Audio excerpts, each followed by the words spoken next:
The driver replied with a grumble of annoyance. Even so, he snatched the crumpled foreign bill from her outstretched fingers, then screeched away from the curb so quickly that she had to jump back to avoid the vehicle running over her toes. The cab's tires splashed through a pool of muddy water, which sprayed the cuffs of her red jeans and the suede tops of her Morgan trainers. She waited where she was and didn't move until the taxi had disappeared.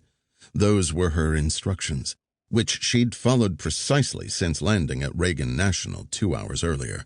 Take a cab, not an Uber. Don't take the first one in line. Skip the first two and take the third.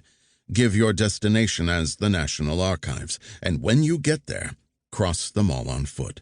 Leave your phone on, but hide it near the fountain where it's not likely to be found. Then take a second cab to the FDR Memorial. Only a paranoid mind would insist on those precautions, but the man she was meeting believed in conspiracies. His whole life had been about creating fiction that was more real than the so-called truth. That was why she'd chosen him for her story. She needed someone who was willing to reject the lies that everyone else believed. Meine Lügen, she thought. My own lies. The lies that kill. When the taxi was gone, the woman, she was 28 years old, shoved her hands in the pockets of her jacket and marched quickly into the park. She was tall, with a thin, gangly frame and messy black hair parted in the middle. Her face was elongated and narrow, her chin making a deep U, her small nose sculpted with sharp ridges, her pale skin dotted with freckles. She had thin lips and a mouth not easily given to smiling. Her dark eyes always studied the world with a grim stare, but they were also eyes that missed very little. She crossed the plaza where she spotted FDR's famous saying carved into a stone wall. The only thing we have to fear is fear itself. But Roosevelt had been wrong. She knew there was plenty to fear. As if to prove that was true, a sharp metallic click stopped her in her tracks.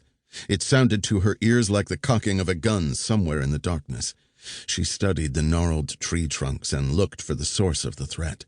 She didn't see anyone else, but the sickly sweet smell of marijuana and the low rattle of a cough told her there were unseen strangers watching her in the park. The street people hid in places like this, but they weren't the ones who frightened her. It was the others. The men from the pyramid. Had they found her? Hurrying now, the woman continued to the paved sidewalk that ran beside the tidal basin. Cherry blossoms blew off the trees in clouds like pink snow. The overhead lights cast strange shadows and made her body look like a giant. She was in the open now, a target. But how could they even know where she was?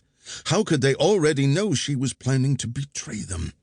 She'd been so careful. She'd told no one what she was going to do. Except for Oscar. She couldn't leave him behind and not explain why. But even her message to him had been hidden, left behind with a friend, and she doubted he would find it until long after this night was over. Even so, her instincts told her that she was being watched. She looked nervously behind her to make sure she was still alone, and then she followed the path beside the glistening water. She passed several empty benches until she found the one she wanted, the one that had a small X scratched on the seat in white chalk. Another precaution, a way to make sure she really was the woman he was expecting to meet. She took a seat, checked her watch, and saw that it was 5 minutes until midnight. 5 minutes until he was supposed to join her. Across the water, the tower of the Washington Monument glowed like a rocket ready for launch. Stars gleamed over her head in the cloudless, moonless sky. It was a beautiful night. Perfect. She wished that Oscar could be with her now. She remembered all the times he'd talked about the two of them taking a trip to America to see things like the Smithsonian, the Golden Gate Bridge, and the Grand Canyon. He'd said they could go together, maybe even as a honeymoon trip, which was his way of hinting that a proposal was coming soon. He had no idea that she'd been to the U.S. many times, that she'd done missions for the pyramid all over the country for several years. The lies that kill. Her last trip had been in October last year, Ever since then, flashbacks of that terrible night had tormented her memory. She still shivered as she pictured the thousands of people in the Atlanta streets, the screaming and chanting, the Molotov cocktails, the clouds of tear gas, and the fire.